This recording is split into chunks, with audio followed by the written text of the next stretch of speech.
Hello everyone, this is Mansi from evidhyati.in. Now we're starting with question number 9 of exercise 5.4. So in this question we have find the angle measured between the hands of the clock in each figure.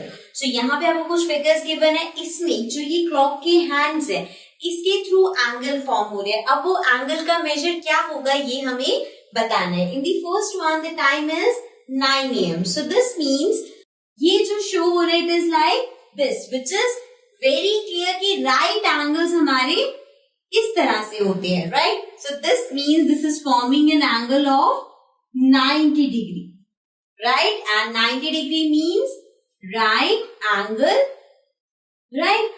So this means it is forming a right angle और इसका measure होगा 90 degree. Okay.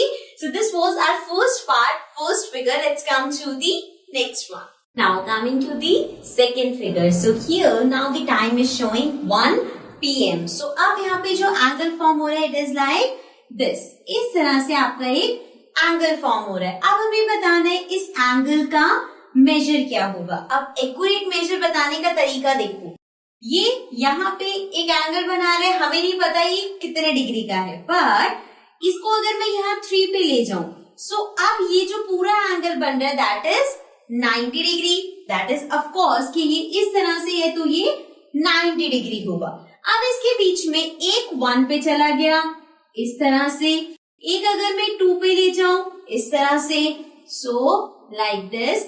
मतलब कि ये जो पूरा 90 degree था ये 3 पार्ट्स में डिवाइड हो गया, राइट. यही हुआ यहाँ पे, ये जो 90 डिग्री है ये 3 पार्ट्स में डिवाइड हो गया. 1 part, second part, third part. Means 90 का जो थर्ड पार्ट होगा that will be this angle. So 90 divided by 3 is, इसको कैंसिल करेंगे सो हमारे पास आएगा 30 डिग्री. सो दिस मीन्स ये जो एंगल है this will be 30 degree and a 30 degree angle is an acute angle. So this means ये angle means आपका second figure का जो angle है it is an acute angle and it is 30 degree. Okay. So this was our second figure. Let's come to the last one. Now coming to the last figure. Now here it is showing the time 6 PM which means a straight line. So अगर इस point से मुझे ये angle देखना है तो ये angle क्या होगा, एक स्ट्रेट लाइन. क्या एंगल फॉर्म कर सकती है, a straight line will form a straight angle, right. और स्ट्रेट एंगल हमारा कितने डिग्री का होता है, straight angle is equals to 180 degree. So this means now the hands of the clock are forming an angle of 180 degree. Okay, so this was our last part of this question. Let's come to the next question.